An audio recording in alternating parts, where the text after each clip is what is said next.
du'aa ka'eera. Kannis lammatan jiru cubbuuttis wala babaane Waaqayyoon kadhannaa ta'u Yesuus moonee darbine.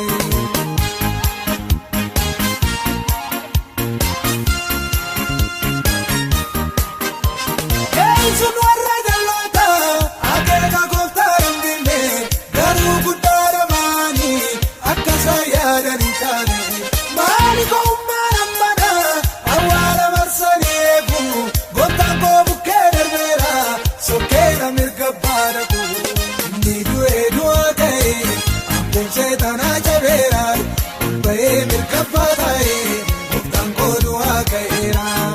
Kannis lammatan jiru cubbuuttis wala babaane Waaqayyoon kadhannaa ta'u Yesuus moonee darbine.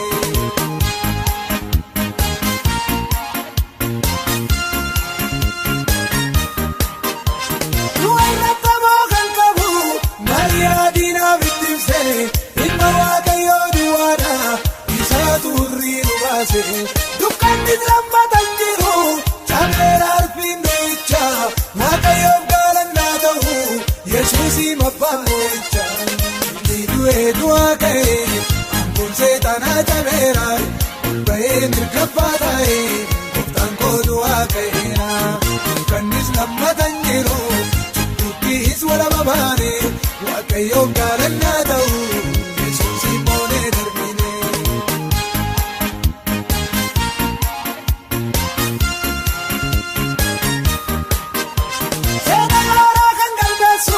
Halkan guyyaatti jijjiire abbaan aangoo babbaanumna gooftaa koo Yesuus mitiire.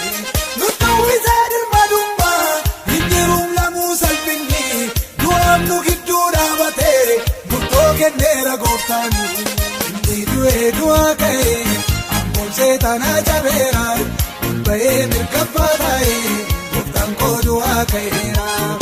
Kannis lammatan jiru cubbuuttis wala babaane Waaqayyoon kadhannaa ta'u Yesuus moonee darbine.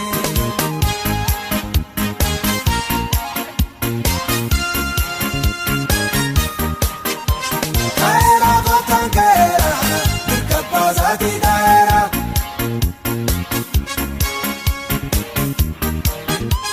Inni du'ee du'aa ka'e gammachuu saba isaaf ta'e.